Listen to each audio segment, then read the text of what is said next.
Charles, are you done moving yet? My father-in-law grumbles, not bothering to look at me but clearly directing his question at me. He always talks like he's the only one that matters. I've put up with it until now, but I can't anymore. I stop wiping the table and give Charles a hard stare, even though he's not looking at me. I'll be out today, I reply. Charles smirks, satisfied. You've just been a leech in garbage. I'll feel so much better when you're gone. He probably thinks, oblivious to how much his lifestyle has changed. My name's Grace. I turned 40 this year. I'm married to William and currently staying with my in-laws. It's been a few years since we got married, but we don't have kids. We don't plan on having any, and we can anyway. I found out shortly after we got married. I met William at a party, and honestly, if I'd known about his infertility from the beginning, I might not have married him. He told me on our wedding day. It felt like my world crashed down on me. We had dreams of a bright future together, imagining ourselves with perhaps 2 kids and discussing potential names for them. William even joined in on picking out names for our future children. But it was all a deception, or maybe not entirely a deception. Maybe William did desire children and thought about names, despite knowing he couldn't have them. Wasn't that the ultimate betrayal? I married him with the belief that we would create a happy family together, only to be completely deceived by William, whom I trusted implicitly. While some might have immediately filed for divorce upon discovering such a truth, divorce isn't a straightforward option for me. I had already committed to building a family with my in-laws, who are the only ones we can truly call parents. I couldn't just announce to them the day after becoming a family that we were getting divorced. Living with the in-laws meant facing the inevitable question of when we would start a family. So we decided to break the news to them right away. Naturally, we didn't blame William. Instead, we attributed our childlessness to a medical issue on my end. When they found out we couldn't have children, my in-laws were livid. A worthless woman who can't bear children should leave this house immediately, declared my father-in-law Charles, who then began treating me like a servant. From the moment I arrived, I was never treated with respect, always made to feel inferior. I ate alone in the kitchen, cleaning up after the in-laws and William finished their meals. Despite my efforts in the kitchen, I only received scraps. My weight plummeted, and within 6 months of marriage, my wrists were protruding. Previously, it was my mother-in-law Madison who bore the brunt of Charles' anger.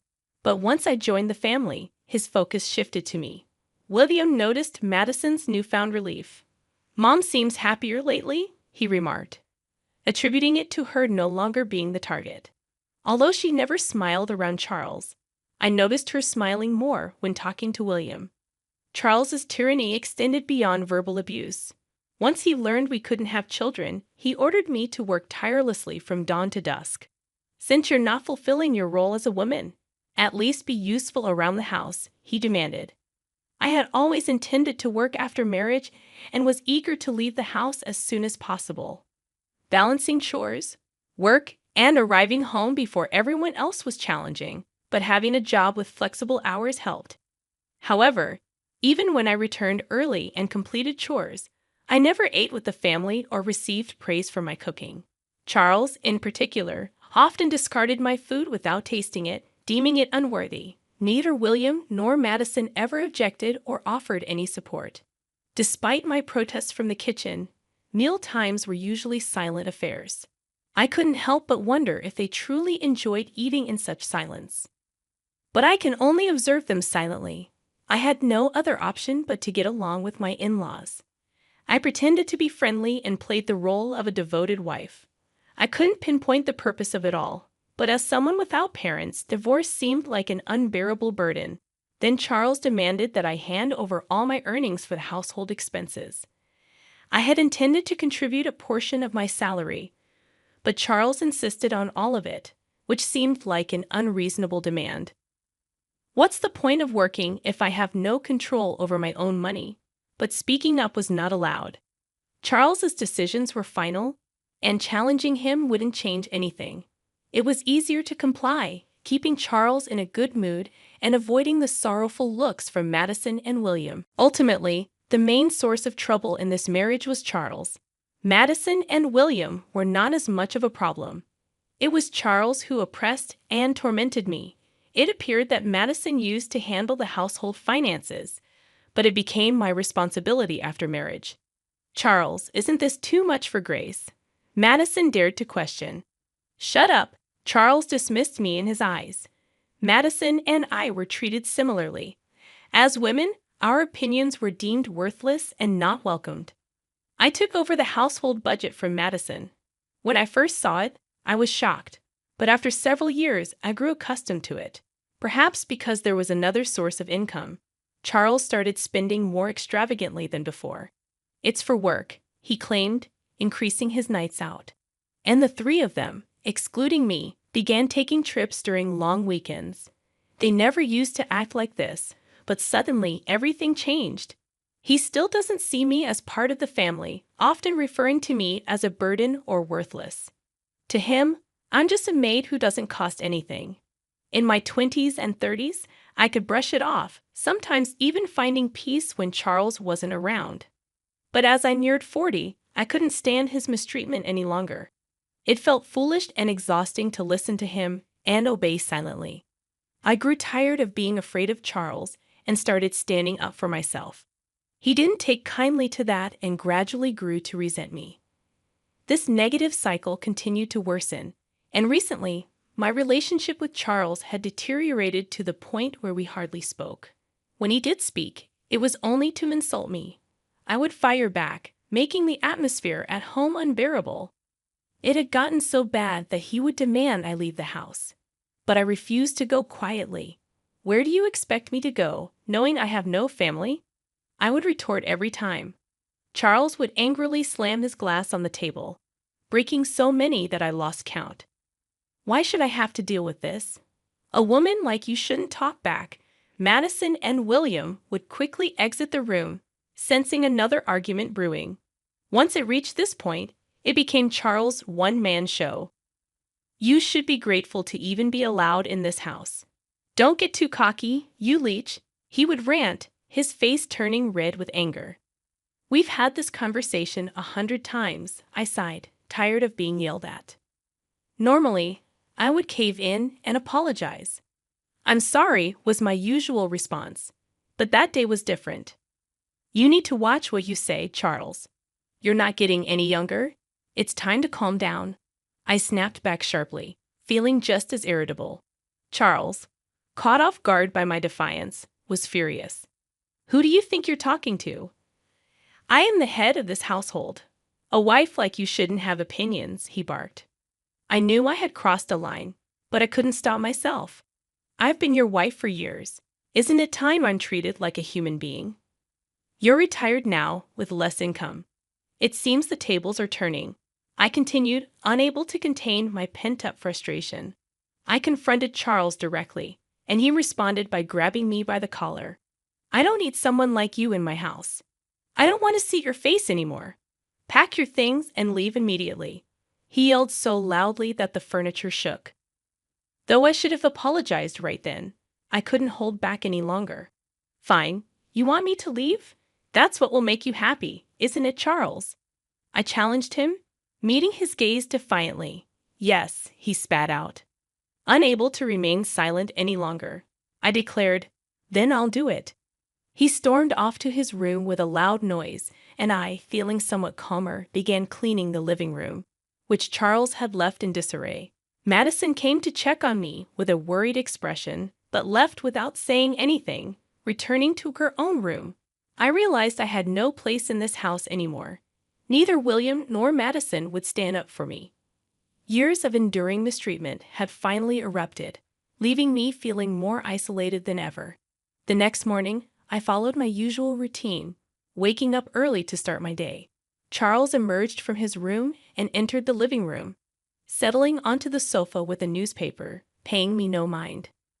Without even glancing up, he casually asked, "Have you finished moving yet?" It was impossible for me to have relocated so swiftly after the events of yesterday. I assumed it was merely a drunken outburst, not a serious demand. Surely he was referring to leaving the house, right? When do you plan on departing? You no longer have the right to reside here. Charles continued, still not meeting my gaze. Halting my task, I turned to face him directly. If he truly intends for me to leave, then I must respond seriously. I'll be gone by today, I declared firmly. Nearby, Madison, frozen with concern, cast a worried glance in my direction. It was evident that once I departed, Charles would refocus his animosity towards her, and she didn't want me to leave. However, Charles had made up his mind. Apologizing and staying was never an option. With a satisfied laugh from Charles echoing behind me, I hurriedly gathered my belongings and left the in-laws' home. Uncertain of my destination, I felt a sense of liberation. I sent a message to William, who was already away. Please proceed with the divorce proceedings. A lawyer would reach out to him. With that, I powered off my phone. In the following days, I engaged a lawyer who reached out to William and the in-laws. Charles, convinced that divorce was inevitable, pressured William to swiftly sign the papers. William hesitated, glancing back and forth between me and the divorce documents. But there was no room for second thoughts. With Charles's insistence and my determination to move forward, he reluctantly complied. I have no money to spare for a woman like you, but dealing with lawyers is a nuisance, so I'll foot the bill, Charles grumbled, his arrogance palpable. The lawyer offered a wry smile at his demeanor. Despite his reluctance, William signed the agreement under Charles's stern gaze. In the presence of the lawyer, I added my signature, and the divorce was finalized. We settled the distribution of assets, and I received compensation for the harassment I had documented. It proved wise to invest in legal support rather than navigate the process alone. Concerned about his reputation, Charles opted to avoid complications by involving lawyers. As the manager of household finances, I was privy to Charles's financial situation, allowing me to propose a settlement within his means. With the property division and harassment compensation settled, I embarked on a comfortable life in my own apartment. While solitude was once daunting, my time living with the in-laws and going through a divorce taught me to appreciate the tranquility of my own space. I relished preparing meals for myself, reveling in the peace of not having anyone to answer to. One day, roughly 3 months post-divorce, Charles's incessant calls flood my phone. Assuming it's nothing positive, I ignore them, but his persistence forces me to accidentally answer. "What have you done to my house?" His voice reverberates loudly, even without the speaker mode. Instinctively, I pull the phone away from my ear. "I haven't done anything. I simply left the house, as you've instructed." I reply defensively. Unsatisfied with my response, Charles continues to berate me. "How can you claim you've done nothing? I'm receiving notifications about withdrawal issues since you left." Ah, so he's upset about the withdrawal problems and blames me. I don't know. I didn't take any action. I managed everything according to your directives and paid all dues. I respond, a sense of satisfaction creeping in as I understand why Charles is upset. I suppress a grin, relieved he can't see my reaction. That's absurd. Before you arrived, we managed fine with mine, Madison's, and William's incomes. How much were you earning anyway? I recall that I never disclosed my salary details to Charles. $45,000 take home. I reveal. Charles emits a noise akin to a squashed frog before falling silent. In reality, my job in sales at an investment trust firm primarily consisted of commission-based earnings, contingent on the returns I generated for investors.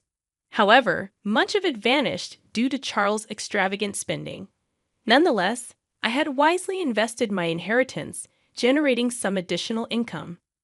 It wasn't a substantial amount, but it helped cover living expenses. I relied on this income to purchase necessities, although during the property distribution, only William's savings were considered. This was because only assets acquired during our marriage were subject to distribution, excluding the inheritance from my parents and its earnings. Since I utilized all earnings for household expenses throughout the marriage, I had no savings accumulated over the years. The Charles family spent money lavishly, unaware that I was compensating for it. You claim you managed before marriage, but was it on par with our current standard of living? I questioned. Charles's frustration finally boiled over. Don't jest. You should continue contributing to our household expenses. You're the one who caused this mess. So you must take responsibility, he retorted angrily. I couldn't help but chuckle at his absurd statement. I could envision Charles's face reddening as he raised his voice. What's the matter? What are you implying? You were the one who insisted I leave, remember? I simply followed your directive. Why should I, no longer a part of the family, continue providing financial support? I replied, half amused, before hearing a loud crash from the other end. Charles must have thrown another fit. The realization that I no longer had to clean up after him almost made me wish for more destruction. Moreover, we're strangers now, not family, not anything. Please refrain from assuming familial obligations. Manage your own finances. I left you with enough to sustain yourself, didn't I? With that, I bid him farewell and disconnected the call. I anticipated more calls from Charles, but none came. I thought perhaps he was feeling remorseful, but it seemed that wasn't the case. Instead, it appeared he was too ashamed to admit he couldn't meet the payments. He resorted to pressuring William and Madison to borrow money from financial institutions to cover their expenses. While payments were made, it only led to accumulating debt. Refusing to adjust their lifestyle, they continued living beyond their means. Continuing like this will only lead to more debt. You need to make changes, I warned, but they persisted, unable to meet their financial obligations and sinking further into debt each month. William reached out to me, foolishly considering reconciliation and even suggesting severing ties with his father to reunite. How could he propose such a thing now, after failing to defend me against Charles's mistreatment? Despite my decision to stand by William, knowing we couldn't have children, he never protected me. His suffocation under Charles' influence is no longer my concern. I wish they would grasp the consequences of their actions and endure the repercussions. Now, the in-laws find themselves burdened by debt yet unwilling to adjust their lifestyle. Charles, now working as a contract laborer with reduced pay, and William and Madison have taken up part-time security positions. It's not just Charles. Madison and William are also guilty of refusing to downsize their living standards. Despite being stretched to their limit, they refuse to make sacrifices. I used to be consumed with protecting William, but now I prioritize my own well-being. At 40, the prospect of having children may be challenging, but I remain open to the possibility. Before the divorce, mornings felt like a burden, but now I wake up feeling rejuvenated. I eagerly anticipate a brighter future in my newfound independence.